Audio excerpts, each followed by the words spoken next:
Rádio Rio de Janeiro passa a apresentar o programa Estudo das Obras de André Luiz. Vamos refletir sobre o livro Os Mensageiros. Produção e apresentação, Marco Antônio e Tereza Cristina. Olá, caros ouvintes da Rádio Rio de Janeiro. Estamos iniciando o programa Estudo das Obras de André Luiz. Atualmente estudamos o livro Os Mensageiros, psicografado por Francisco Cândido Xavier, pelo espírito André Luiz. Amigos ouvintes da emissora da Fraternidade, Rádio Rio de Janeiro, novamente aqui estamos, com a permissão de Jesus, para darmos continuidade ao estudo da obra Os Mensageiros. Nós continuamos no capítulo 11, intitulado Belarmino ou Doutrinador, e no programa passado continuamos analisando, estudando sobre o relato de Belarmino, após a exclamação de André Luiz, nos dizendo que ele nunca tinha ouvido belas apreciações relativamente à missão da educação. E o Belarmino comenta que, falando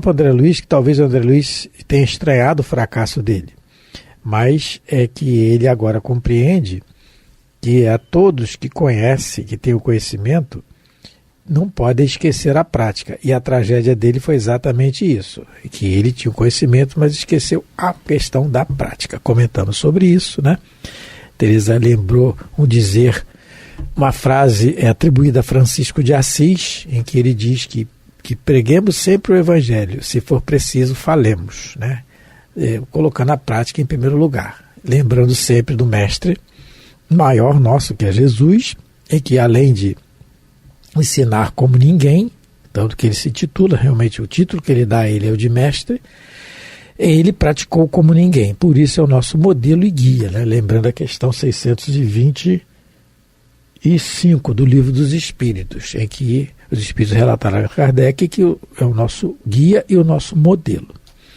de virtude, pelo exemplo que deu. E aí agora vamos continuar a partir do parágrafo 16. Então vamos lá. Calou-se de novo, pensou e prosseguiu. Então o Belarmino continua a falar. Não, isso a gente já leu. Calou duas colônias Desculpa, importantes. 16, que eu botei errado aqui, desculpa. Duas colônias importantes que nos convizinham, continua a falar Belarmino, enviaram muitos servos para a mediunidade e pediram ao nosso governador cooperasse com a remessa de missionários competentes para o ensino e a orientação. Então aí a gente tem nesse parágrafo duas situações para a gente analisar. Dizendo novamente para nós que toda vez que a gente reencarna, nós temos auxílio e muito auxílio. Auxílio necessário para que a nossa encarnação tenha sucesso. O problema somos nós. Porque ele está dando o exemplo dele aqui, que colônias importantes, duas, mandaram servos para a mediunidade, para auxiliar na mediunidade dele. E pediram ao governador do nosso lar que cooperasse, mandando missionários para o ensino e orientação. Olha quanto auxílio ele recebe, um doutrinador. Então, quando a gente vê, às vezes, alguém imbuído no trabalho, às vezes com toda a dificuldade, a gente não imagina o auxílio e o trabalho que deu preparando aquela encarnação. De suma importância, Então, falando dessa questão do ensino e da orientação, a gente tem sempre que lembrar a compreensão que a gente tem que ter do conhecimento de Jesus. Isso é muito bem falado, explicado pelos Espíritos na questão 917. Porque na questão 917 do Livro dos Espíritos, Allan Kardec pergunta qual é o meio de destruir seu egoísmo. Porque ele disse anteriormente, os Espíritos disseram anteriormente, que o egoísmo é o grande, o vício radical. Daí os outros derivam todos dele. Então Allan Kardec pergunta, então qual é o meio de destruir o egoísmo? E aí os Espíritos, na resposta da questão 917, eles dizem assim, lá na resposta, diz que o egoísmo se enfraquecerá à proporção que a vida moral for predominando sobre a vida material. Aí ele diz, sobretudo com a compreensão que o Espiritismo vos faculta. E mais adiante ele diz, quando bem compreendido, se houver identificado com os costumes, o Espiritismo transformará os hábitos. E mais adiante ele continua, o Espiritismo bem compreendido, repito, mostra as coisas de tão alto que o sentimento da personalidade desaparece. Então, na resposta, ele fala 3 vezes da questão da compreensão. Como é que eu vou compreender alguma coisa se eu não estudar nela, se eu não meditar nela, se eu não tiver conhecimento dela? E aí a responsabilidade que o Bellarmino está colocando para nós aqui no livro Os Mensageiros, da questão do ensino e orientação. Como é que eu vou poder compreender se eu não tive o ensinamento? E a responsabilidade de quem passa isso. E aí, repetindo o que a gente vem falando, né? A questão do exemplo. Do exemplo, do esforço. Não é que eu tenha que ser a santidade em pessoa para passar a doutrina. Não é isso. Não é. É o esforço que eu faço diariamente. Esse esforço vai poder me fazer sintonizar cada vez mais com o livro, com os bons espíritos, que vão me auxiliar. Raciocinando com a vida de Divaldo Pereira Franco, por exemplo, quando ele iniciou a sua pregação doutrinária, uma das primeiras pregações, ele foi falar da lenda da guerra, né? Um trecho da lenda da guerra. O ensinamento que ele foi, se não me engano, foi em Aracaju, parece, no Nordeste. E aí ele não tinha estudado, ele não tinha meditado nisso ainda. Os espíritos, Humberto de Campos, vem para ele e fala, meu filho, tem que estudar, eu vou falar. Ele tem mediunidade, o espírito falou por ele. Quando ele terminou de falar, ele nem sabia o que tinha falado. E aí ele mandou ele estudar, porque eles iam auxiliá-lo sempre, mas que ele estudasse. Então os espíritos sempre vão nos auxiliar mediante os nossos esforços. É por isso que a questão do verdadeiro espírito é pelo esforço que se faz. Então quando ele diz aqui, tanta cooperação para o ensino e orientação, é por isso, porque a gente pode conjugar o que ele está falando com a questão 917 do Livro dos Espíritos, que o egoísmo, o mais radical dos vícios, dito pelos espíritos de Allan Kardec, ele vai ser extinguido na medida que eu compreender o que eu tenho que fazer e lutar por fazer. Isso. Né? Quer falar alguma coisa? Não. Então, mais adiante um pouquinho. Parágrafo 17. 17. Não obstante meu passado culposo, candidatei-me ao serviço com o endosso do ministro Gedeão, que não vacilou em auxiliar-me. E outro detalhe para a gente observar. Não obstante meu passado culposo, isso acontece com todos, quase todos nós aqui na Terra. Nós residimos num hospital-escola, hospital para os doentes, que somos nós, e uma escola de aprendizado para aqueles alunos que querem aprender. Então, o passado culposo está retratado em todos nós. Contra a nossa vontade de melhora, existem séculos de sombra. O Emmanuel nos fala isso. Né? Então, mas isso mostra para a gente uma outra coisa. Ninguém está na Terra só para espiar. Porque a gente precisa também começar a entender isso.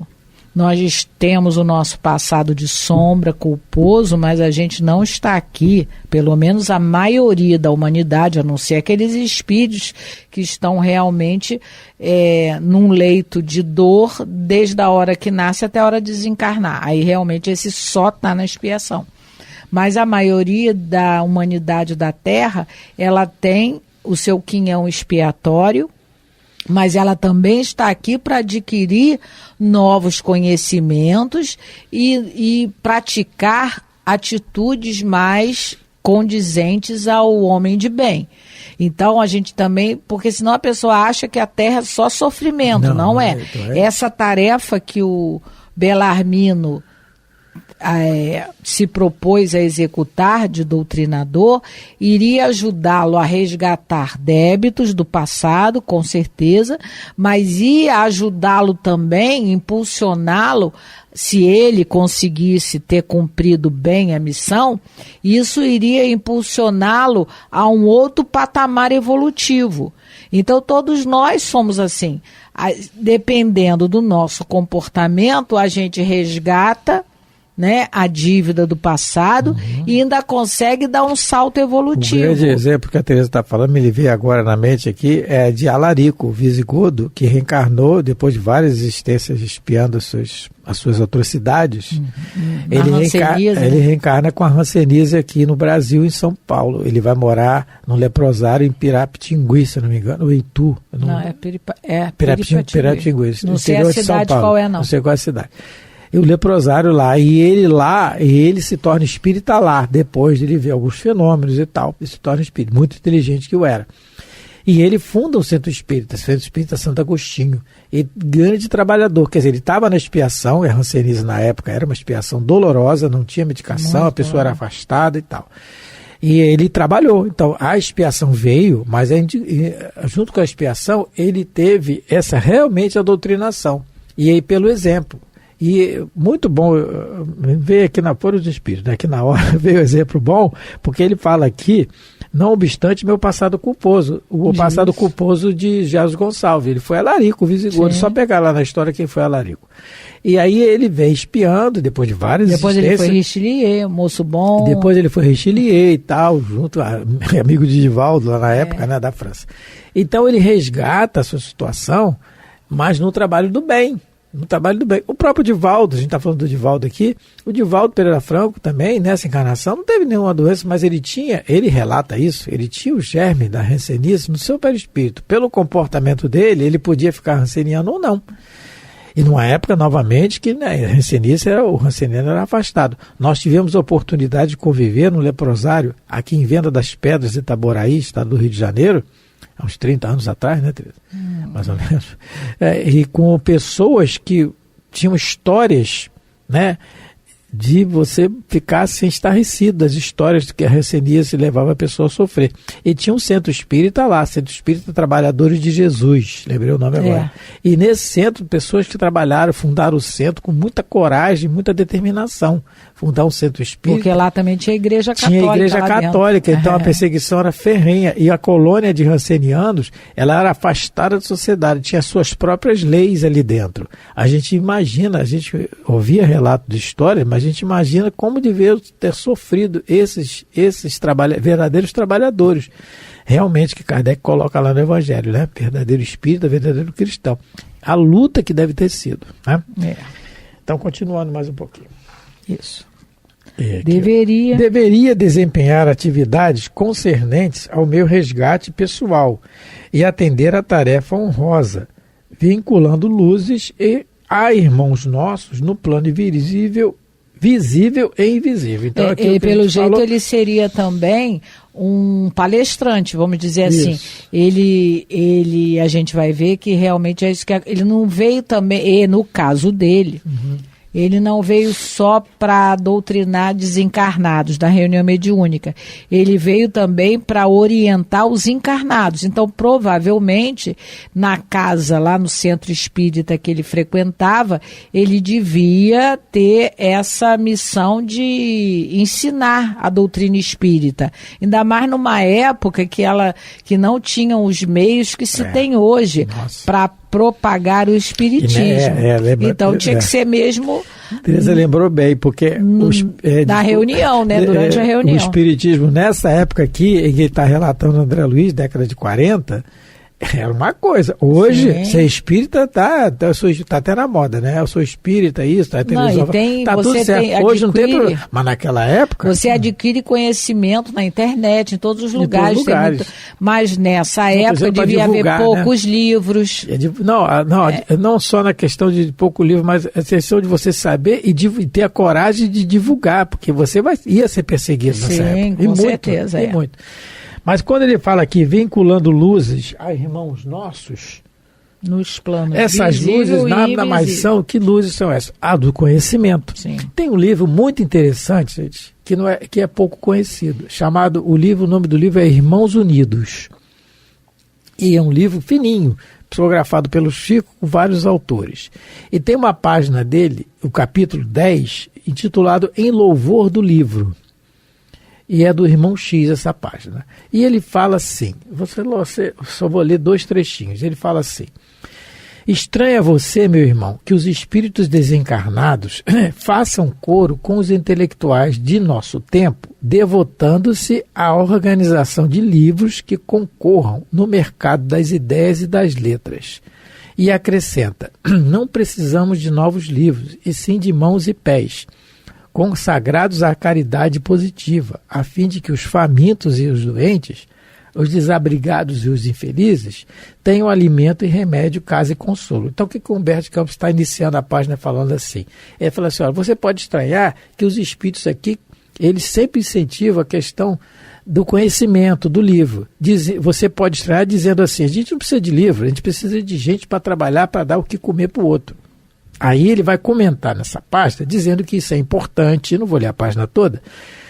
Quem quiser dar uma olhadinha, capítulo 10 do livro Irmãos Unidos. Ele vai dizer que tanto uma coisa quanto outra é importante, mas ele finaliza dizendo aqui, ó, assim, o posto de caridade que alimenta e agasalha é indubitavelmente sublime, mas sem a colaboração direta e eficiente da escola que educa e aperfeiçoa, pode converter-se em tutela de ociosidade do vício. E olha o que ele diz aqui. Claro que é importante, é fundamental, a pessoa está com fome, está com frio, você lá e cooperar. E só se colocar no lugar dela, porque ela está passando por uma expiação, uma situação e tal, e você ajuda. Você gostaria que fizesse o mesmo contigo, não é? Mas se for só isso, pode se converter na questão de ociosidade, porque o que os espíritos vão ensinar através dos livros é o quê? É que a pessoa, a dignidade do trabalho, do esforço em se melhorar, pelos exemplos que os espíritos dão através dos livros, não é?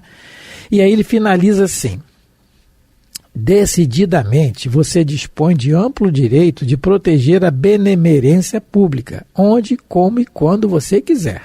Entretanto, meu amigo, para ser caridoso, também conosco, quer dizer, com os espíritos, não menoscabe o livro como instrumento de educação. Um primeiro momento você dá o peixe, mas no outro você tem que ensinar a pescar. Ensinar a pescar. Então, e essa realidade é para nós aqui no Brasil. Mas um lugar como a Suíça, que dá todo o apoio governamental à população, o espiritismo lá, ele não vai ter essa objetividade de dar comida, dar roupa, dar remédio. Mas porque o alto índice de suicídios que tem lá. Não, estou falando isso. Eu estou dizendo o seguinte, que lá não tem a necessidade dessas tarefas de caridade prática, porque lá o governo supre tudo. Mas o livro continua sendo o mais importante, porque vai ajudar aos espíritas de lá a compreenderem melhor a mensagem de Jesus e nas relações interpessoais. Aí sim, lá é necessário. Então, realmente é o irmão X, né, que escreve isso, irmão X. Irmãos Unidos, que psicografou, né, no caso que mandou a mensagem, isso é muito importante. A questão por isso que se diz que numa casa espírita o mais importante é a evangelização, é o estudo do Evangelho de Nosso Senhor Jesus Cristo, às crianças e aos adultos. Se não tiver crianças, né? Porque eu estou lembrando agora de uma companheira nossa, que até fala aqui na rádio, a Miranda, não sei se ela já contou esse caso pessoal dela. Ela tinha uma tarefa na colônia Juliana Moreira, e ela abriu uma reunião à noite para... ela e outros companheiros, né, abriram uma reunião à noite para evangelho, estudo do evangelho. Quem chegou foi as crianças.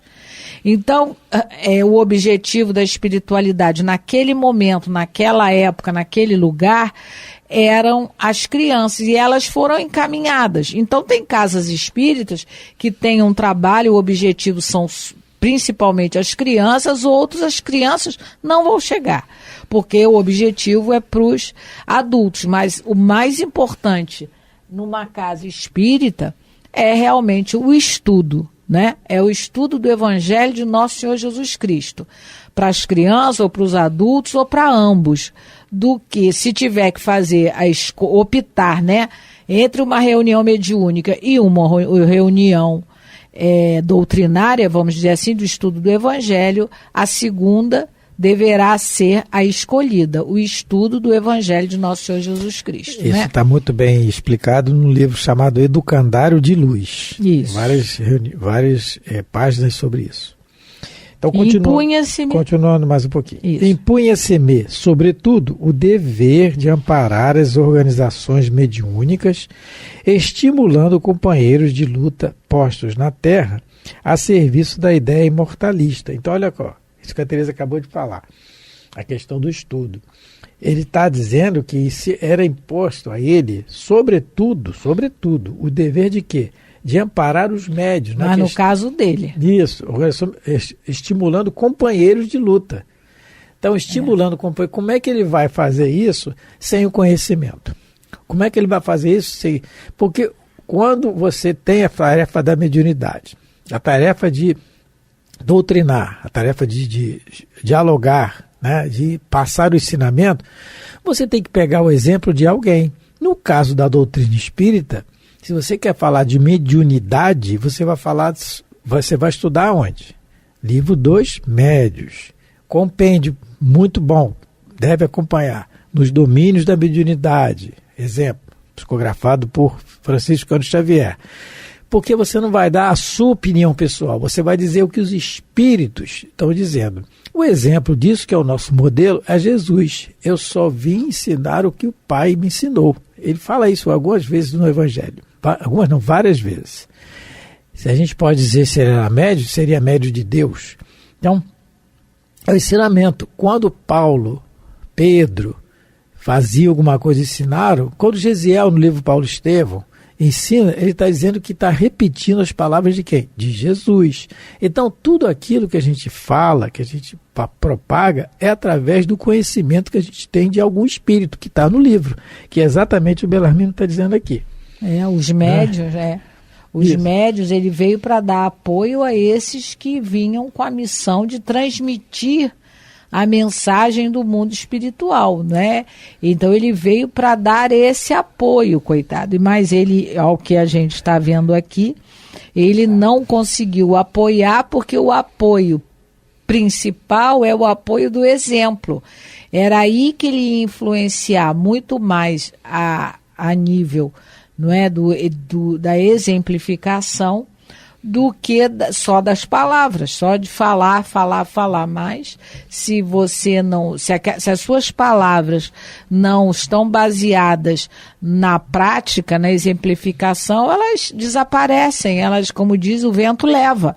Mas o exemplo, esse, como dizem os espíritos, arrasta.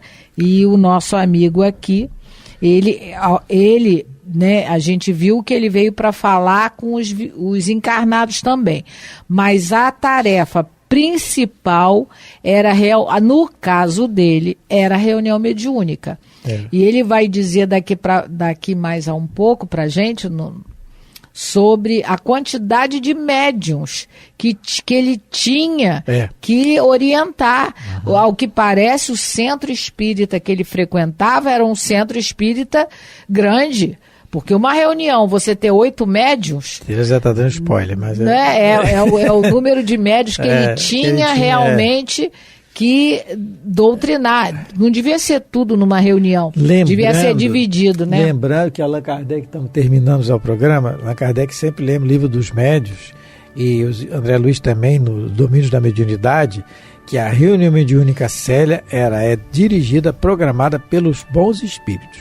Isso, né? Sempre. Bom, estamos terminando mais um programa, agradecendo a todos pela atenção, pelo carinho, e lembrando que hoje continuamos estudando o capítulo 11 do livro Os Mensageiros.